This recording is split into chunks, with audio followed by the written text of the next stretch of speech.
আলামিনের হাবিব জনাব মুহাম্মদ রাসূলুল্লাহ সাল্লাল্লাহু আলাইহি ওয়াসাল্লাম বলেছেন, কিয়ামতের ময়দানে আল্লাহর কসম করে বলছি, সেদিন জাহান্নামীদের ভীষণ কষ্ট হবে আর জান্নাতীদের জন্য অত্যন্ত আসান হবে, অবস্থাটা খুবই আরামের হবে। নবীজি বলেন, এক ফরজ নামাজ, এক ওয়াক্ত ফরজ নামাজ আদায় করতে যে সময়টুকুন লাগে, কিয়ামতের মাঠের এই সময় এত বড় বিরাট লম্বা সময় জান্নাতীদের জন্য এরকম হালকা হয়ে যাবে। সুবহানাল্লাহ। হযরত আবু সাঈদ খুদরী রাদিয়াল্লাহু তাআলা আনহু হাদিস কেন বর্ণনা করেছেন, এক ওয়াক্ত নামাজ, একটা ফরজ নামাজ পড়তে যতটুকুন সময় লাগে এতটুকুন সময়ের ভেতরে জান্নাতীদের কারবার শেষ হয়ে যাবে। সুবহানাল্লাহ বিহামদি। আর ওদের কারবার তো শেষই হবে না। وَيَوْمَ تَشَقَّقُ السَّمَاءُ بِالْغَمَامِ وَنُزِّلَ الْمَلَائِكَةُ تَنزِيلًا। ওরা ফেরেশতা দেখতে চায়। সেদিন আসমান সমূহ বিদীর্ণ হয়ে মেঘ পুঞ্জ বেরিয়ে আসবে, আত্মপ্রকাশ করবে। তার ভেতর থেকে ফেরেশতারা ক্রমাগত নাজিল হতে থাকবে। আর অবস্থাটাই হবে, আল মুলকু ইয়াউমাইযিনিল হাক্কু লিররহমান ওয়া কানা ইয়াওমান আলাল কাফিরিনা আসীরা। আর সেদিনে বাদশাহী হবে কেবলমাত্র রহমানেরই। ওয়া কানা ইয়াওমান আলাল কাফিরিনা আসীরা। আর সেই কিয়ামতের দিন, সেই সময়টা হবে কাফেরদের জন্য বড়ই কঠিন। এখানে কিয়ামতের কিছু কথা বলা হচ্ছে, কিছু আভাস দেওয়া হচ্ছে যে আসমান সমূহ বিদীর্ণ হয়ে মেঘ পিণ্ড বেরিয়ে আসবে এবং তার থেকে ক্রমাগত ফেরেশতারা নাজিল হতে থাকবে। আল্লাহর হাবিব বলেছেন, কেউ যদি কিয়ামতের দৃশ্য দেখতে চায় সেজন্য সূরা ইজা শামসু কুবিরাত ওয়া ইজা সামাউ ফাতারাত, ইজা সামাউ শাক্কাত, এই সূরাগুলি যেন পড়ে, তাহলে কিয়ামতের দৃশ্য তার চোখের সামনে প্রতিভাত হবে। কিয়ামতের দৃশ্যটা আসলে কেমন হবে সেই সূরাগুলি তেলাওয়াত করলে সে বুঝতে পারবে। যেমন আল্লাহ পাক বলছেন, ইযাস সামাউ ফাতারাত ওয়া ইযাল কাওয়াকিবু তাফারাত ওয়া ইযাল বিহারু ফুজ্জিরাত ওয়া ইযাল কুবুরু বুসিরাত। যখন আকাশসমূহ চূর্ণ বিচূর্ণ হয়ে যাবে আর তারকাসমূহ বিক্ষিপ্ত হয়ে পড়বে, সমুদ্র মহাসমুদ্রগুলি দীর্ণ বিদীর্ণ হয়ে যাবে, কবরগুলি সব উদ্গীরণ করে দেবে, তার মধ্যে যা আছে সে সবগুলি। আবার আল্লাহ পাক বলেন, ইযাশ শামসু কুবিরাত ওয়া ইযান নুজুমুন কাদারাত ওয়া ইযাল জিবালু সুয়্যিরাত। সূর্য যখন ঢেকে যাবে, তারকাগুলি যখন বিপর্যস্ত হয়ে যাবে আর পাহাড়গুলি যখন চালিয়ে দেওয়া হবে, এই দৃশ্য তোমরা দেখতে পাবে। فَإِذَا النُّجُومُ طُمِسَتْ وَإِذَا السَّمَاءُ فُرِجَتْ وَإِذَا الْجِبَالُ نُسِفَتْ। সেদিন অবস্থা এমন হবে, সমস্ত তারকাগুলি স্তিমিত হয়ে যাবে আর আকাশসমূহ দীর্ণ বিদীর্ণ হয়ে যাবে। আর দেখতে পাবে পাহাড়গুলি, সমস্ত পাহাড়গুলিকে উড়িয়ে দেওয়া হবে। আবার অবস্থা আরো কি হবে, فَإِذَا بَرِقَ الْبَصَرُ وَخَسَفَ الْقَمَرُ وَجُمِعَ الشَّمْسُ وَالْقَمَرُ। যখন চক্ষু বিস্ফারিত হয়ে যাবে মানুষের, চাঁদ আর সূর্য নিষ্প্রভ হয়ে যাবে, সব একাকার হয়ে যাবে, চন্দ্র এবং সূর্য তার অস্তিত্বকে হারিয়ে ফেলবে। শুধু তাই নয়, وَحُمِلَتِلْ الْأَرْضُ وَالْجِبَالُ فَدُكَّتَا دَكَّةً وَاحِدَةً।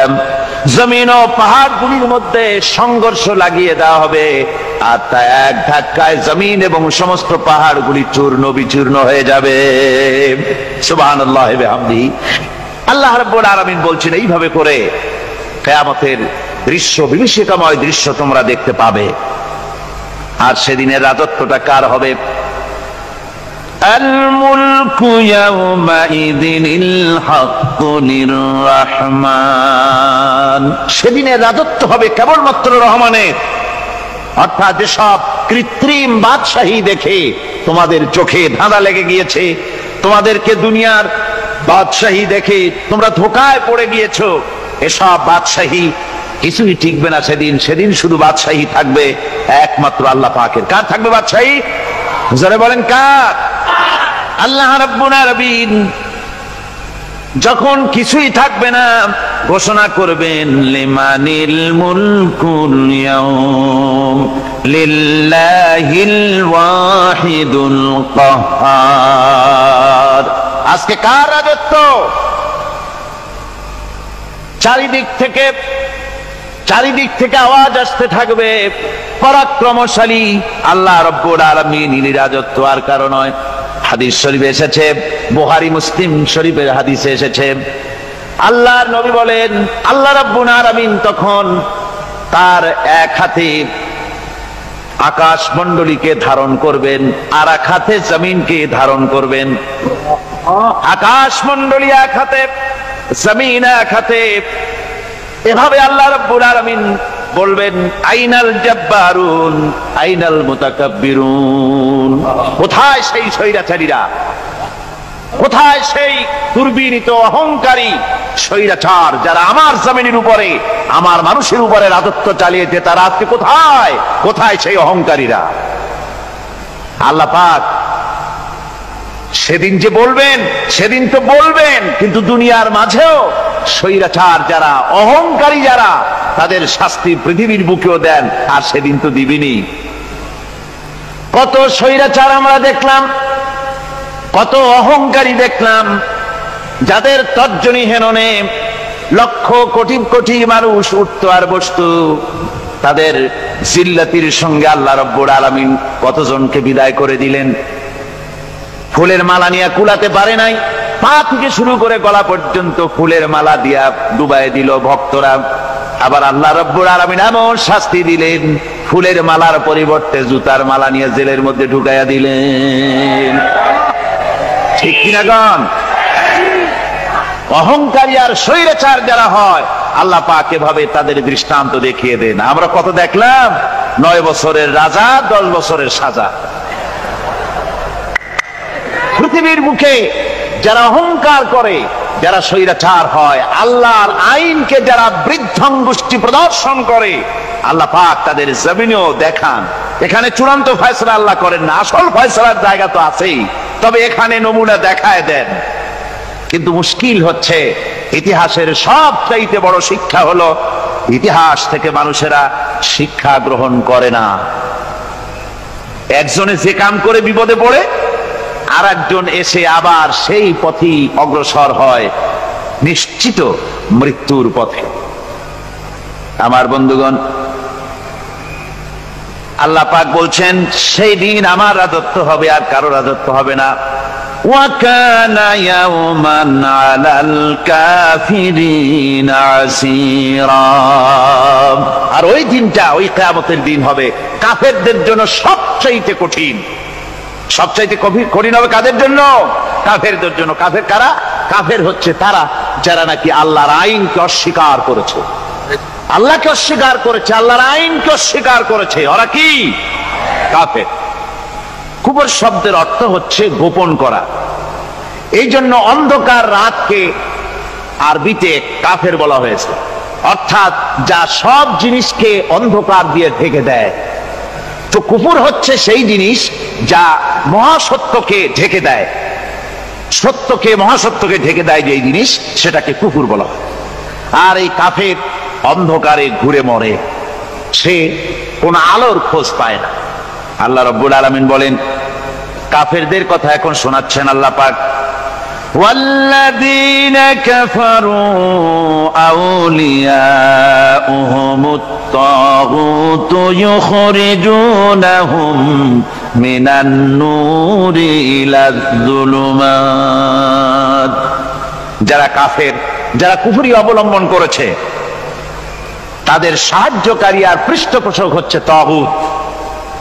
তাগুত বলা হয় সেই শক্তিকে যে শক্তি শুধু নিজেই আল্লাহর আইন অমান্য করে বসে থাকে না, বরং অন্যদেরকেও আল্লাহর আইন অমান্য করতে বাধ্য করে। ওদেরকে আরবিতে কি বলা হয়?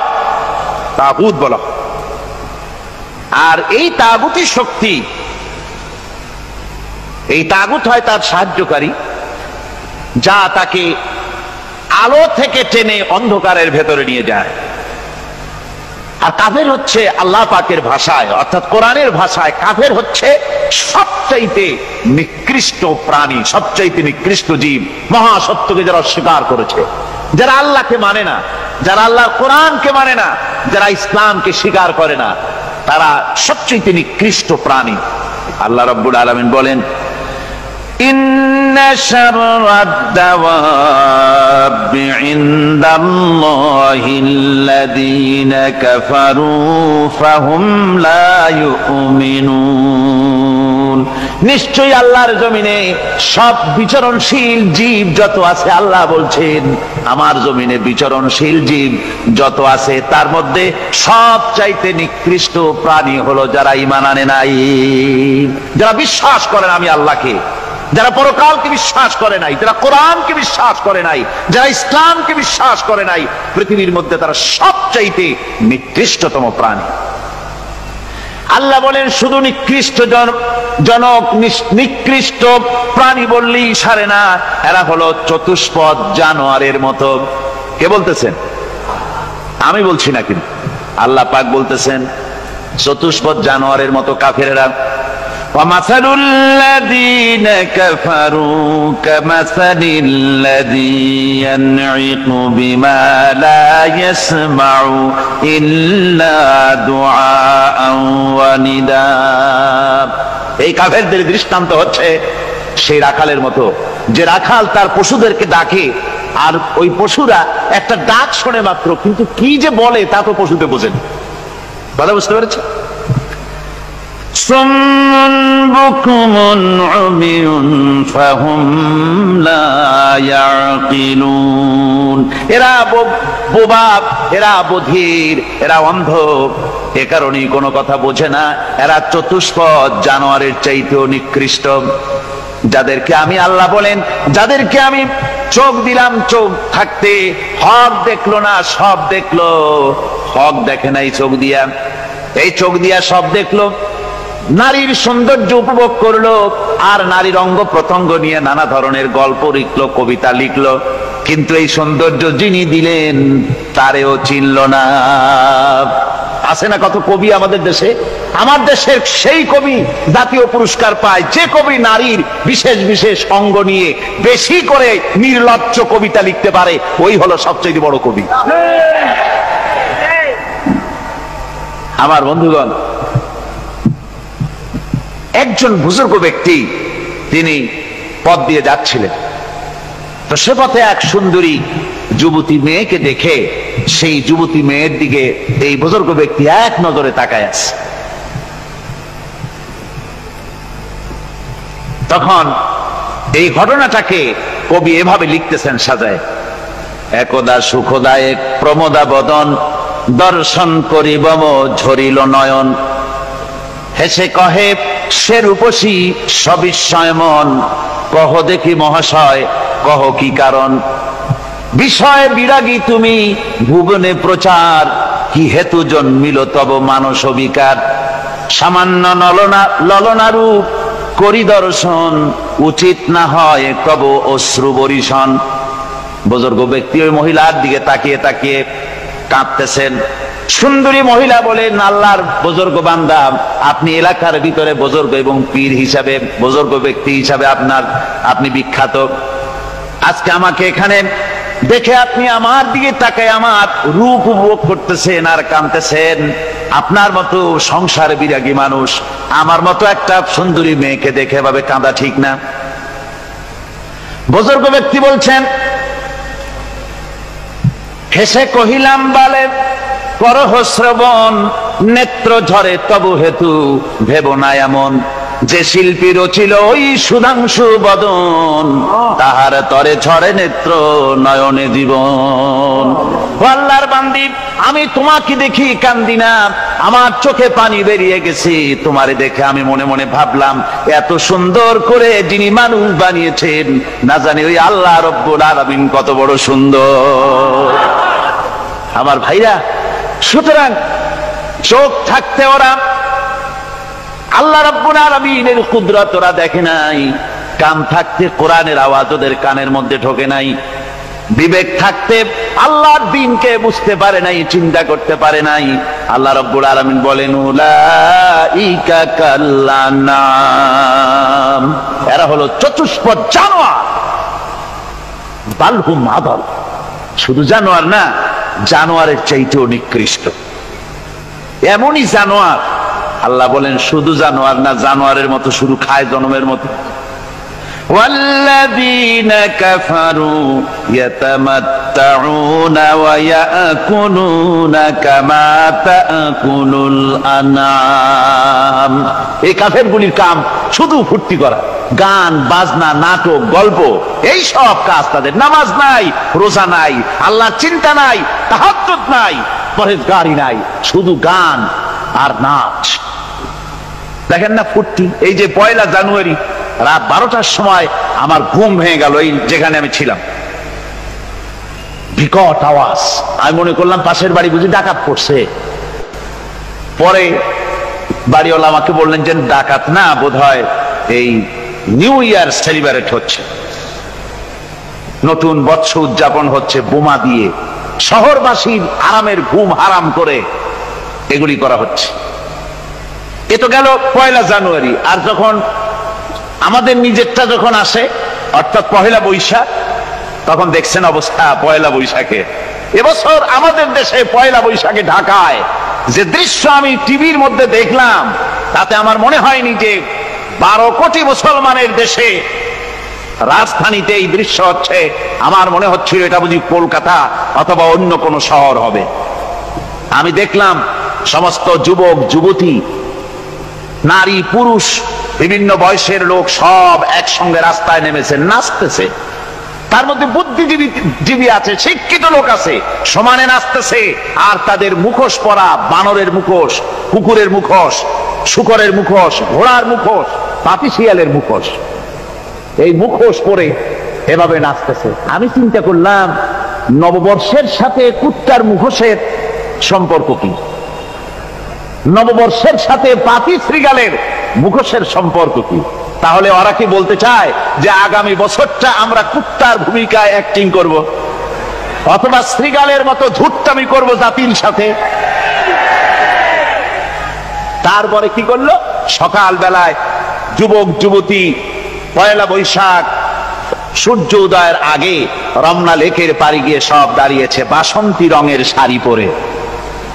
তারপরে সেখানে দাঁড়িয়ে সূর্য উদয়ের পানে তাকিয়ে সকাল বেলায় ভাবে করজোর করে বলছে, এসো হে নববৈশাখ স্বাগতম হে। নববৈশাখ অলক্ষে বোধহয় এটা শুনে বলতেছে, বাবাজিরা আমারে ডাকতেছো, অপেক্ষা করো, আমি আসতেছি। আমারে ডাকতেছো, আমি আসতেছি, কোমরে গামছা বেঁধে আসতেছি, 225 মাইল স্পিডে আসতেছি, 30 ফুট উঁচু জলোচ্ছ্বাস নিয়ে আসতেছি, নববৈশাখের মজা সাত চাকায়। আমার ভাইরা, মুসলমান নববর্ষ উদযাপনের সাথে মুসলমানের কিসের সম্পর্ক? মুসলমান যদি এই দিন উদযাপনই করে, তাহলে তাকে করতে হবে ফজরের নামাজ পড়বে। মুসলমান নববর্ষ উদযাপন করবে, ফজরের নামাজ পড়বে, তারপরে কোরআন শরীফ তেলাওয়াত করবে, দরুদ শরীফ পড়বে, আল্লাহর দরবারে হাত তুলে বলবে, রব্বুনা রাব্বিন, 1 বছর পার করে দিলাম, নাফরমানি ছাড়া কিছুই তো করি নাই, বিগত বছরে যা করেছি মাফ করে দাও, আগামী বছরটা গোটা জাতি আর দেশের জন্য কল্যাণকর মঙ্গলময় করে দাও। এটাই তো বলা উচিত ছিল নাকি বলে? তা না করে, তা না বলে, বৈশাখের পরিচালককে না দেখে সরাসরি বৈশাখকে আহ্বান করা হয়েছে, আর বৈশাখ আহ্বান করার মজা জনমের মতো দেখাই দিয়েছে। আল্লাহ রাব্বুল আলামিন তাই বলেন, কাফেররা তাদের কাজ হলো শুধু খাওয়া, তারা এমন খাওয়া খায় জনমের মতো খায়। ইয়াকুলুনা কামা তাকুলুল আনাম, জানোয়ারে যেমন খায় ওই রকম খায়। তার মানে খায়, একটু বিসমিল্লাহ কয় না, খায়া যখন ছেড়ে দেয় তখন আলহামদুলিল্লাহ বলে না, বাহাদ্দা খায়, আবার বাহাদ্দা খায়। ডাব একটা কাটলো, বিসমিল্লাহ নাই, খাইলো, 2-4 ঢোক খাইয়া পুরা ডাবটার ফেলাই দিল। ডাবটা কি তোমার বাজান তৈরি করছিল নাকি? একটু বিসমিল্লাহ বললা না, একটু শুকরিয়া আদায় করলা। আমি গত এই ডিসেম্বর গেল, ডিসেম্বরের 16 তারিখ আমেরিকা থেকে এসেছি। ওখানে দেখলাম তারা প্রতি নভেম্বর মাসের শেষ বৃহস্পতিবার থ্যাঙ্কস গিভিং ডে অবজার্ভ করে। তা আমি জিজ্ঞেস করলাম, থ্যাঙ্কস গিভিং ডে জিনিসটা কি? ওরা বলল, এটা হচ্ছে এই যে গড আমাদেরকে সারা বছর ভালো খাওয়াইছে, আমাদেরকে ভালোভাবে পড়াইছেন, সুন্দর রেখেছেন, এই জন্য আমরা গডকে থ্যাঙ্কস দেই নভেম্বরের এই শেষ দিনটিতে। সারা বছরের ভালো খাইছি, ভালো থাকছি, এই জন্য গভর্নমেন্টকে মানে গডকে থ্যাঙ্কস দিলাম। আমি আমার আলোচনায় সেখানে বললাম যে দেখেন, রাশিয়ার সাথে আমেরিকার পার্থক্য তো এখানে, ওরা গডকে অস্বীকারই করেছে, গডই মানে না। আর এরা গডের নামাজ রোজা বা ইবাদত কিছু করুক আর না করুক, গডের অন্তত একটা ধন্যবাদ দেয়। ওরা ওদের ডলারে লিখেছে, ইন গড উই ট্রাস্ট, প্রত্যেকটা ডলারে লেখা আমরা গডে বিশ্বাস করি। তো শুকর আদায় করলে তো আল্লাহ বাড়িয়ে দিবেন। আল্লাহ রাব্বুল আলামিনের সুন্নাত হলো, শুকর যদি কেউ আদায় করে আল্লাহ বাড়িয়ে দেন।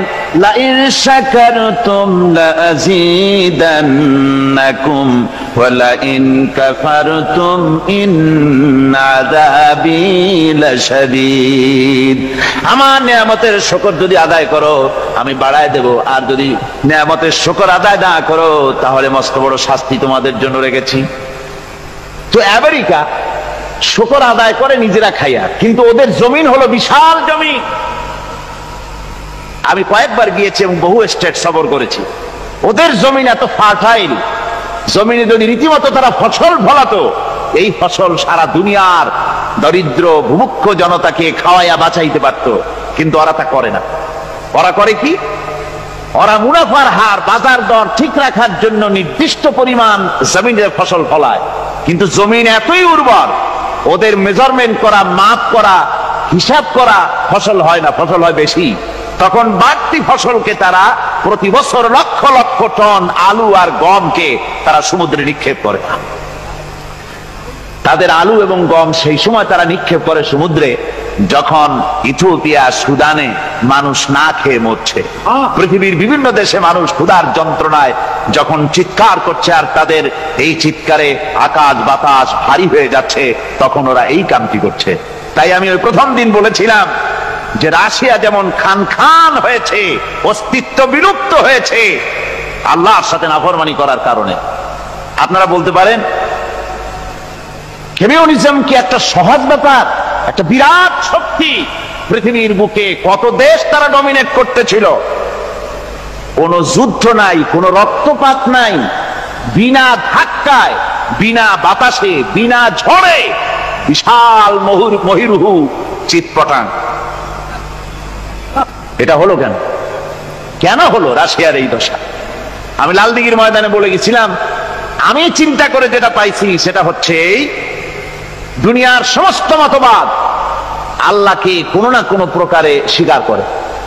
তার কথা মানুক আর না মানুক, আছে একটা কিছু, এতটুকুন বলে যে আল্লাহ আছেন বা গড আছে বা একটা কিছু আছে। কমিউনিজম, সমাজতন্ত্র হলো পৃথিবীর একমাত্র নিকৃষ্ট মতবাদ, যে মতবাদ সরাসরি আল্লাহকে অস্বীকার করেছে, বলেছে আল্লাহ নাই, দেয়ার ইজ নো গড। তারা ধর্মকে আফিম বলেছে। আল্লাহ পাক তাই কোন যুদ্ধ ছাড়া, কোন মারামারি ছাড়া, কোন রক্তপাত ছাড়া এই বিশাল শক্তিকে ফুৎকারে উড়িয়ে দিলেন, তুলার মতো হয়ে। গোটা রাশিয়া তুলার মতো হয়ে, পেঁজা তুলা, ধোনা তুলার মতো হয়ে সব উড়ে চলে গিয়েছে। অস্তিত্ব বিলুপ্ত হয়ে গিয়েছে। কিন্তু আমাদের দেশের খুচরা কমিউনিস্টরা এখনো স্বপ্ন দেখে। ওই যে কালকে বলেছি, তারা বলে কলমের খোসা এটা এখনো নষ্ট করা যাবে না, এটা এখনো চালু করা হবে। এখনো চীনে আছে, এখনো কিউবায় আছে। ওই কিউবা থেকে, চীন থেকে ফিদেল কাস্ট্রোর একটু আওয়াজ শোনে, চীন থেকে মিস্টার ব্যাং না কি জানি না, ব্যাং এর আওয়াজ শোনে, আর তাই মনে করে এ বুঝি সমাজতন্ত্রের বিজয়ের গান। না, চীন থেকে আর কিউবা থেকে যে আওয়াজ আজকে উঠতেছে, এই আওয়াজ সমাজতন্ত্রের বিজয়ের আওয়াজ নয়, এটা হলো সমাজতন্ত্রের মরণ যন্ত্রণার গোঙানির আওয়াজ। কাজেই এরা দুনিয়ার বুকে শুধু আনন্দ এবং ফুর্তি করে, আল্লাহর হককে, আল্লাহকে চিনতে তারা ব্যর্থ হয়েছে। আল্লাহ রাব্বুল আলামিন বলেন, অবিশ্বাসীদের কৃতকর্ম, তাদের কাজগুলি, তাদের কর্মফল সব নিষ্ফল হয়ে যাবে। ওয়াল্লাযীনা কাফারু আ'মালুহুম কাসারাবিন বিকিআতিন ইয়াহসাবুহুল যামআনু মা। আল্লাহ পাক বলেন, কাফের যারা, অবিশ্বাসী যারা, যারা আমাকে অস্বীকার করেছে, অবিশ্বাস করেছে, তাদের আমলগুলি হলো মরুভূমির মধ্যে মরীচিকার মতো। মরুভূমির মরীচিকা, মানুষ যখন মরুভূমির ভিতর দিয়ে যায়, পানির পিপাসা লাগে, দূরে দেখে পানি চিকচিক করতেছে, আর ওই মরীচিকা যেটাকে সে পানি মনে করেছিল, হাত্তা ইযা জাআহু লাম ইয়াজিদহু শাইআ, যেটাকে সে পানি মনে করে ছুটতেছিল, যখন কাছে গেল, আল্লাহ পাক বলেন কিছুই সেখানে পায় না, শুধু মরীচিকা, বালু আর বালু। এরকম করে যারা আমার দিনকে অস্বীকার করেছে, আমাকে অস্বীকার করেছে, তারা যত ভালো কাজ করুক আর যাই করুক না কেন, তাদের কৃত কর্মগুলি এভাবে সব নিষ্ফল। এ হলো এক কথা। 2 নম্বরের কথা হলো, ওরা মনে করেছিল সমাজতন্ত্র শান্তি দেবে, কমিউনিজম শান্তি দেবে, সোশ্যালিজম শান্তি দেবে, ক্যাপিটালিজম শান্তি দেবে। এই শান্তির চিন্তা করে অগণিত মানুষকে হত্যা করে সমাজতন্ত্রের রাজত্ব যখন কায়েম করলো, 70 বছরও চলে গেল, তারপরে তারা দেখলো হাত্তা ইযা জাআহু লাম ইয়াজিদহু শাইআ, কিচ্ছুই পেল না। তারা ক্ষুধার যন্ত্রণায় মরলো, কাপড় নাই, খাবার নাই। তারা ওই রাশিয়া থেকে, চেকোস্লোভাকিয়া থেকে, যুগোস্লাভিয়া দিয়া, রোমানিয়া থেকে, হাঙ্গেরি এবং পোল্যান্ড আর মঙ্গোলিয়া থেকে, সেখানে সমাজতন্ত্র তাড়াতে আমরা যাই নাই। আমরা সেখানে সমাজতন্ত্রের বিরুদ্ধে তাফসীর করি নাই, ব্যাখ্যা করি নাই, বক্তব্য রাখি নাই। ওই সব দেশ থেকে সমাজতন্ত্র তাড়াইছে কে? কারা তাড়িয়েছে? না না, ওরা নিজেরাই, সেই দেশের জনগণই এটাকে উৎখাত করেছে তাদের জমিন থেকে। আল্লাহ পাক বলছেন, যারা আমার দিনকে, আমার বিধানকে যারা অস্বীকার করবে, তারা এই অস্বীকারী অবস্থায় যদি মৌত হয়, আমার সমাজতন্ত্রী কোনো ভাই যদি এ মাহফিলে থাকেন, কমিউনিস্ট কোনো ভাই যদি এ মাহফিলে থাকেন, তাহলে শুনুন আল্লাহ কি বলতেছেন। আল্লাহ দিনকে, আল্লাহর কোরআন পূর্ণাঙ্গ জীবন বিধান, অর্থনীতি আছে, সমাজনীতি আছে, রাজনীতি আছে, কথা যারা বিশ্বাস করে না, কোরআনকে শুধুমাত্র নামাজ, রোজা, হজ, যাকাত আর বেহেশত দোজখ যারা মনে করে, জীবন ব্যবস্থা মনে করে না, এই অবস্থায় যদি মারা যায়, আল্লাহ রাব্বুল আলামিন বলেন, ইন্নাল্লাযীনা কাফারু ওয়া মাতু ওয়া হুম কুফফারুন উলাইকা আলাইহিম লানাতুল্লাহি ওয়াল মালাইকাতি ওয়ান নাসি আজমাইন। আল্লাহ রাব্বুল আলামিন বলেন, আমাকে অস্বীকার করার অবস্থায়, আমার দ্বীনকে, বিধানকে অস্বীকার করার অবস্থায় যদি মৌত হয়ে যায়, তাহলে আল্লাহ, ফেরেশতা এবং তামাম পৃথিবীবাসীর অভিসম্পদ তার উপরে হতে থাকে, লানত হতে থাকে। খালিদিনা ফিহা লা ইউখাফফাফু আনহুমুল আযাবু ওয়া লা হুম ইউনজারুন। এই অভিসম্পদ অবস্থায় তারা সব সময় লিপ্ত থাকবে, না তাদের আযাবকে কমায় দেওয়া হবে, আর না তাদের কোন রকম অবকাশ দেওয়া হবে। এখন আরো মজবুত কথা